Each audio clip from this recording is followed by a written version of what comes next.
ಚುನಾವಣೆಯಲ್ಲಿ ಬಿಜೆಪಿ ಸೋಲು ಮತ್ತು ಕಾಂಗ್ರೆಸ್ ಗೆಲುವಿನಲ್ಲಿ ಪ್ರಮುಖ ಪಾತ್ರ ವಹಿಸಿದ್ದ 40% ಕಮಿಷನ್ ಆರೋಪ ಇದೀಗ ಕಾಂಗ್ರೆಸ್ ಸರ್ಕಾರದ ವಿರುದ್ಧವೇ ಕೇಳಿಬಂದಿದ್ದು ಸರ್ಕಾರಕ್ಕೆ ತೀವ್ರ ಮುಜುಗರವನ್ನುಂಟು ಮಾಡಿದೆ. 40% ಕಮಿಷನ್ ಆರೋಪವನ್ನು ಬಳಸಿ ಕಾಂಗ್ರೆಸ್ ಪೇ ಸಿಎಂ ಅಭಿಯಾನವನ್ನು ಪ್ರಾರಂಭಿಸಿ ಸಾಕಷ್ಟು ಸುದ್ದಿ ಮಾಡಿತ್ತು. ಅದರಲ್ಲೂ ನೇರವಾಗಿ QR ಕೋಡ್ ಹೊಂದಿರುವ ಸಿಎಂ ಬೊಮ್ಮಾಯಿ ಪೋಸ್ಟರ್ಗಳನ್ನು ರಸ್ತೆಗಳಲ್ಲಿ ಅಂಟಿಸಿದ್ರು. ಆದರೆ ಇದೀಗ ಗುತ್ತಿಗೆದಾರರ ಸಂಘದ ಅಧ್ಯಕ್ಷ ಕೆಂಪಣ್ಣ ಕಾಂಗ್ರೆಸ್ ಸರ್ಕಾರದ ವಿರುದ್ಧವೇ ಆರೋಪ ಮಾಡಿದ್ದಾರೆ. ಈ ಆರೋಪದ ಆಧಾರದಲ್ಲಿ ಸಿಎಂ ಸಿದ್ದು ವಿರುದ್ಧ ಪೇ ಸಿಎಂ ಅಭಿಯಾನ ಶುರುವಾದರೂ ಅಚ್ಚರಿ ಪಡುವಂತಿಲ್ಲ.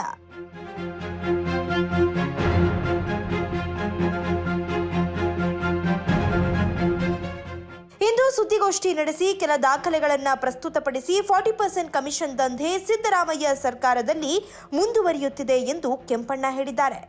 ಬಿಜೆಪಿ ಸರ್ಕಾರವಿದ್ದ ಸಂದರ್ಭದಲ್ಲಿ ಸಚಿವರು ಮತ್ತು ಶಾಸಕರು ಕಮಿಷನ್ ಕೇಳ್ತಿದ್ರು. ಆದರೆ ಈಗ ಅಧಿಕಾರಿಗಳು ಕಮಿಷನ್ ಪಡೆಯುತ್ತಿದ್ದಾರೆ ಎಂದು ನೇರ ಆರೋಪ ಮಾಡಿದರು. ನನ್ನ ವಿರುದ್ಧ ಹಲವಾರು ಮಾನನಷ್ಟ ಮೊಕದ್ದಮೆಗಳಿವೆ ಎಂದ ಕೆಂಪಣ್ಣ ಯಾವುದೇ ಅಧಿಕಾರಿಗಳ ಹೆಸರನ್ನ ಬಹಿರಂಗಪಡಿಸಲಿಲ್ಲ. ನಾವೇನು ನೋಟನ್ನು ಮುಚ್ಚಿಟ್ಕೊಂಡಿಲ್ಲ ಸರ್, ಅವ್ರು ಹೇಳಿರೋದನ್ನ ಹೇಳಿದ್ದೀವಿ. ಯಾಕೆ ಯಾರು ಏನ್ರಿ ಯಾಕ್ರಿ ಇಷ್ಟೊಂದು ದುಡ್ಡು ಕಲೆಕ್ಟ್ ಮಾಡ್ತೀವಿ ಅಂದರೆ ಸರ್ ನಾವು ಅವ್ರಿಗೆಲ್ಲ ಇದು ಮಾಡಬೇಕು, ಫೀಡ್ ಮಾಡಿ ಯಾರಿಗೆ ಹೇಳಬೇಕಲ್ಲ. ಹೇಳಿದ್ರೆ ನಾವು ಯಾವ ಮಿನಿಸ್ಟ್ರು ಅಂತಾರೆ ಅವೆಲ್ಲ ನಿಮ್ಗೆ ಯಾಕೆ ಅಂತಾರೆ, ಯಾವ MLA ಅಂದರೆ ಮಿನಿಸ್ಟ್ರು ಶಾಸಕರು ಇನ್ವಾಲ್ವ್ ಇದ್ದಾರೆ. ಅವರು ಅಫಿಷಿಯಲ್ ಪ್ರಕಾರ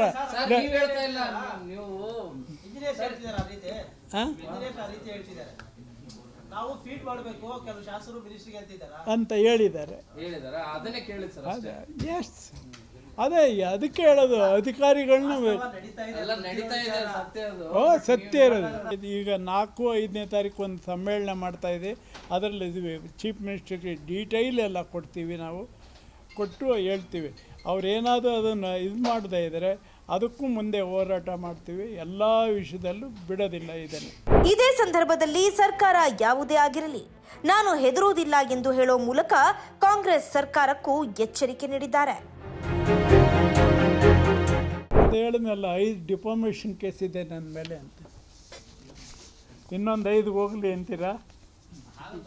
ಅಲ್ಲ, ಧೈರ್ಯ ಇದೆ. ನಾನು ಅದನ್ನು ಸಮಯ ಬಂದಾಗ ಹೇಳ್ತೀವಿ, ಇಲ್ಲ ಅಂತಲ್ಲ, ಅದು ಖಂಡಿತ ಹೇಳ್ತೀವಿ. ಅದನ್ನೇ ನಾವು ಇಷ್ಟೋ ಇದು ನೀರಲ್ಲಿ ಮುಳುಗಿದ್ದೀವಿ ಅದಕ್ಕೆಲ್ಲ ಭಯ ಪಡೋದಿಲ್ಲ. ಸಮಯ ನೋಡಿ ಸಖತ್ತು ಡಾಕ್ಯುಮೆಂಟ್ಸ್ ಎಲ್ಲ ಕಲೆಕ್ಟ್ ಮಾಡ್ಕೊಂಡು ಖಂಡಿತ ಹೇಳ್ತೀವಿ. ಗುತ್ತಿಗೆದಾರರ ಸಮಸ್ಯೆಗೆ ಪರಿಹಾರ ಒದಗಿಸುವ ಭರವಸೆ ನೀಡಿದ ಸಿಎಂ ಸಿದ್ದರಾಮಯ್ಯ ಭ್ರಷ್ಟಾಚಾರದ ವಿರುದ್ಧ ಯಾವುದೇ ಕ್ರಮ ತೆಗೆದುಕೊಂಡಿಲ್ಲ ಎಂದು ಸಿಎಂ ವಿರುದ್ಧವೂ ಅಸಮಾಧಾನ ಹೊರಹಾಕಿದ್ದಾರೆ. ಒಟ್ಟಾರೆ ಕೆಂಪಣ್ಣನವರ ಈ ಆರೋಪ ಕಾಂಗ್ರೆಸ್ಗೆ ತೀವ್ರ ಮುಜುಗರವನ್ನ ಉಂಟು ಮಾಡಿದ್ರೆ ಬಿಜೆಪಿಗೆ ಒಂದು ಪ್ರಬಲ ಅಸ್ತ್ರ ಸಿಕ್ಕಂತಾಗಿದೆ. ಬ್ಯೂರೋ ರಿಪೋರ್ಟ್, ಕರ್ನಾಟಕ ತಕ್.